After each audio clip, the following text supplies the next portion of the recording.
para sa bata Pilipino, hindi gabi-biga. Pagkat may talino. Pagkat may talino. Pagkat may talino. Pagkat may talino.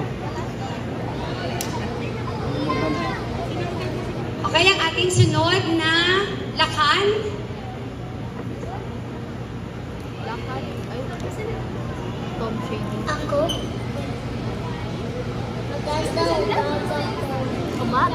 Ako, magandang umaga po. Ako si Azan Uga, 7 taon, ika-2 paitang ng paralan ng inyong lakan! Ay, maraming salamat, lakan number 3. At sunod naman po ay ang ating lakan, number 4.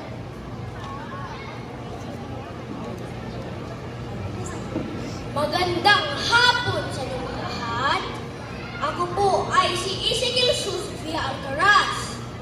8 taong gulang ang mula sa dalawang baitang Ruby.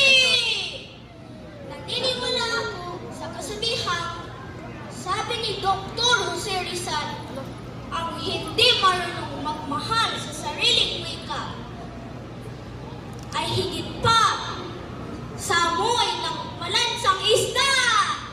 Mabuhay ng wikang Pilipinas! Ay, maraming salamat, Lakandula, bilang 4. At tatawagin naman natin ang Lakandula bilang 1.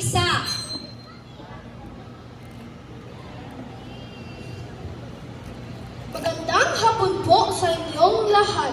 Ang nasa radyo ay ang poging lakan ng ikatlong baitang na naniniwala sa kasabihang, sana wikang Pilipino na lang ako para alagaan mo yun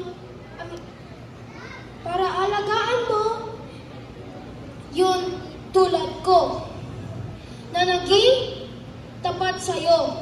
Ako po si Jabrel K. Mercado. Mabuhay! Salamat po.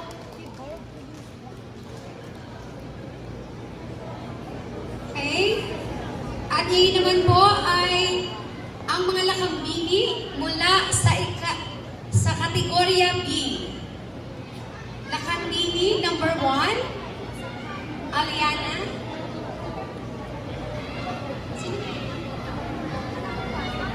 Number 1.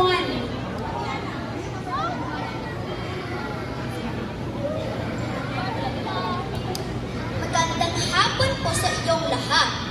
Ako po si Aliana Montenegro, kasalukuyang nasa ikatlong baitang Amber! Maraming salamat. Ngayon naman ay dumako tayo sa ikalawang lakambini. Magandang araw po sa inyong lahat. Ako, si Alna de la Serna. Taon gulang mula sa ikalawang baitang Ruby na naniniwala sa kasabihang ang lingwaheng Pilipino ay hindi lamang isang wika. Ito ay simbolo o koneksyon ng grupo ng mga Pilipino na nagsisilbing sandata tungo sa kalayaan. Okay, maraming salamat. Lakambini number 2. Ngayon naman ay ang lakambini na ikatatlo. Magandang araw po sa lahat. Ako po si Ate Cory B po yan.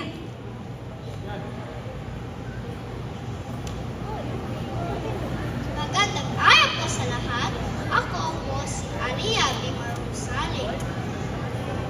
Nakatbini ng tatlong baitang ng Amites. Ganda ay hindi sa lamang sa palabas.